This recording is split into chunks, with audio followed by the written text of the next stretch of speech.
Character by Samuel Smiles. Chapter 9, Part A. We must be gentle. Now we are gentlemen. Shakespeare. Manners are not idle, but the fruit of noble nature and of loyal mind. Tennyson. A beautiful behavior is better than a beautiful form. It gives a higher pleasure than statues and pictures. It is the finest of the fine arts. Emerson. Manners are often too much neglected. They are most important to men, no less than to women. Life is too short to get over a bad manner. Besides, manners are the shadows of virtues. The Rev. Sydney Smith. Manner is one of the principal external graces of character. It is the ornament of action, and often makes the commonest offices beautiful by the way in which it performs them. It is a happy way of doing things, adorning even the smallest details of life, and contributing to render it, as a whole, agreeable and pleasant. Manner is not so frivolous or unimportant as some may think it to be, for it tends greatly to facilitate the business of life, as well as to sweeten and soften social intercourse. Virtue itself, says Bishop Middleton, offends when coupled with a forbidding manner. Manner has a good deal to do with the estimation in which men are held by the world, and it has often more influence in the government of others than qualities of much greater depth and substance. A manner at once gracious and cordial is among the greatest aids to success, and many there are who fail for want of it. For a great deal depends upon first impressions, and these are usually favorable or otherwise according to a man's courteousness and civility. While rudeness and gruffness bar doors and shut hearts, kindness and propriety of behavior, in which good manners consist, act as an open sesame everywhere. Doors unbar before them, and they are a passport to the hearts of everybody, young and old. There is a common saying that manners make the man, but this is not so true as that man makes the manners. A man may be gruff and even rude, and yet be good at heart and of sterling character. Yet he would doubtless be a much more agreeable and probably a much more useful man were he to exhibit that suavity of disposition and courtesy of manner which always gives a finish to the true gentleman. Mrs. Hutchinson, in the noble portraiture of her husband, to which we have already had occasion to refer, thus describes his manly courteousness and affability of disposition. I cannot say whether he were more truly magnanimous or less proud. He never disdained the meanest person, nor flattered the greatest. He had a loving and sweet courtesy to the poorest, and would often employ many spare hours with the commonest soldiers and poorest laborers, but still so ordering his familiarity that it never raised them to contempt, but entertained still at the same time a reverence and love of him. A man's manner, to a certain extent, indicates his character. It is the external exponent of his inner nature. It indicates his taste, his feelings, and his temper, as well as the society to which he has been accustomed. There is a conventional manner, which is of comparatively little importance. But the natural manner, the outcome of natural gifts, improved by careful self-culture, signifies a great deal. Grace of manner is inspired by sentiment, which is a source of no slight enjoyment to a cultivated mind. Viewed in this light, sentiment is of almost as much importance as talents and acquirements, while it is even more influential in giving the direction to a man's tastes and character. Sympathy is the golden key that unlocks the hearts of others. It not only teaches politeness and courtesy, but gives insight and unfolds wisdom, and may almost be regarded as the crowning grace of humanity. Artificial rules of politeness are of very little use.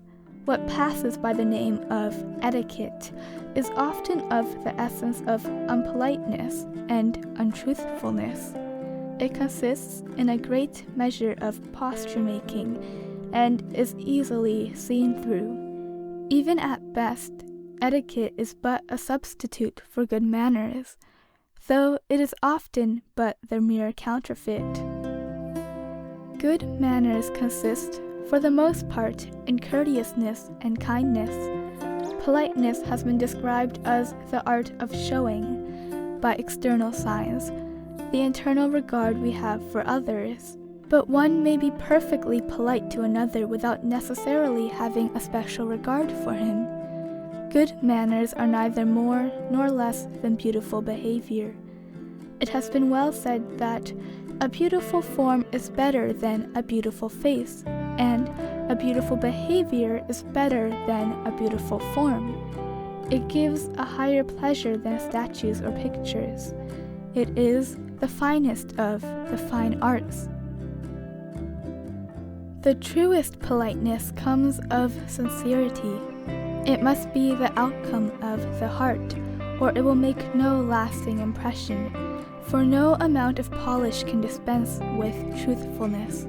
The natural character must be allowed to appear, freed of its angularities and asperities. Though politeness, in its best form, should, as St. Francis de Sales says, resemble water, best when clearest, most simple and without taste, yet genius in a man will always cover many defects of manner, and much will be excused to the strong and the original. Without genuineness and individuality, human life would lose much of its interest and variety, as well as its manliness and robustness of character. True courtesy is kind. It exhibits itself in the disposition to contribute to the happiness of others, and in refraining from all that may annoy them. It is grateful as well as kind, and readily acknowledges kind actions. Curiously enough, Captain Speke found this quality of character recognized even by the natives of Uganda on the shores of Lake Nyanza in the heart of Africa, where he says, "Ingratitude or neglecting to thank a person for a benefit conferred is punishable." True politeness especially exhibits itself in regard for the personality of others. A man will respect the individuality of another if he wishes to be respected himself.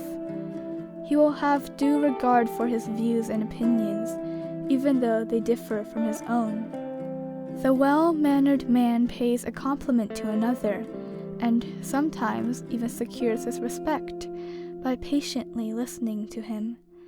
He is simply tolerant and forbearant, and refrains from judging harshly, and harsh judgments of others will almost invariably provoke harsh judgments of ourselves. The unpolite, impulsive man will, however, sometimes rather lose his friend than his joke. He may surely be pronounced a very foolish person who secures another's hatred at the price of a moment's gratification. It was a saying of Brunel the engineer, himself one of the kindest-natured of men, that spite and ill nature are among the most expensive luxuries in life. Dr. Johnson once said, "Sir, a man has no more right to say an uncivil thing than to act one. no more right to say a rude thing to another than to knock him down. A sensible, polite person does not assume to be better or wiser or richer than his neighbor. He does not boast of his rank or his birth or his country, or look down upon others because they have not been born to like privileges with himself. He does not brag of his achievements or of his calling, or talk shop whenever he opens his mouth. On the contrary, in all that he says or does, he will be modest, unpretentious, unassuming, exhibiting his true character in performing rather than in boasting, and doing rather than in talking. Want of respect for the feelings of others usually originates in selfishness and issues in hardness and repulsiveness of manner. It may not proceed from malignity so much as from want of sympathy and want of delicacy, a want of that perception of and attention to those little and apparently trifling things by which pleasure is given or pain occasioned to others. Indeed, it may be said that in self-sacrificingness, so to speak, in the ordinary intercourse of life, mainly consists the difference between being well and ill-bred. Without some degree of self-restraint in society, a man may be found almost insufferable. No one has pleasure in holding intercourse with such a person, and he is a constant source of annoyance to those about him. For want of self-restraint, many men are engaged all their lives in fighting with difficulties of their own making, and rendering success impossible by their own cross-grained ungentleness, whilst others, and may be much less gifted, make their way and achieve success by simple patience, equanimity, and self-control. It has been said that men succeed in life quite as much by their temper as by their talents. However this may be, it is certain that their happiness depends mainly on their temperament, especially upon their disposition to be cheerful, upon their complacence, kindliness of manner, and willingness to oblige others, details of conduct which are like the small change in the intercourse of life, and are always in request. Men may show their disregard of others in various unpolite ways, as, for instance, by neglect of propriety in dress, by the absence of cleanliness, or by indulging in repulsive habits. The slovenly, dirty person, by rendering himself physically disagreeable, sets the tastes and feelings of others at defiance, and is rude and uncivil only under another form. David Ancien, a Huguenot preacher of singular attractiveness, who studied and composed his sermons with the greatest care, was accustomed to say that it was showing too little esteem for the public to take no pains in preparation, and that a man who should appear on a ceremonial day in his nightcap and dressing gown could not commit a greater breach of civility. The perfection of manner is ease, that it attracts no man's notice as such, but is natural and unaffected. Artifice is incompatible with courteous frankness of manner. Rochefoucauld had said that nothing so much prevents our being natural as the desire of appearing so. Thus we come round again to sincerity and truthfulness, which find their outward expression in graciousness, urbanity, kindliness, and consideration for the feelings of others. The frank and cordial man sets those about him at their ease. He warms and elevates them by his presence, and wins all hearts. Thus manner, in its highest form, like character, becomes a genuine motive power. The love and admiration, says Canon Kingsley, which that truly brave and loving man, Sir Sidney Smith, won from everyone, rich and poor, with whom he came in contact, seems to have arisen from the one fact, that without, perhaps, having any such conscious intention, he treated rich and poor, his own servants and the noblemen his guests, alike, and alike courteously, considerately, cheerfully, affectionately, so leaving a blessing and reaping a blessing wherever he went.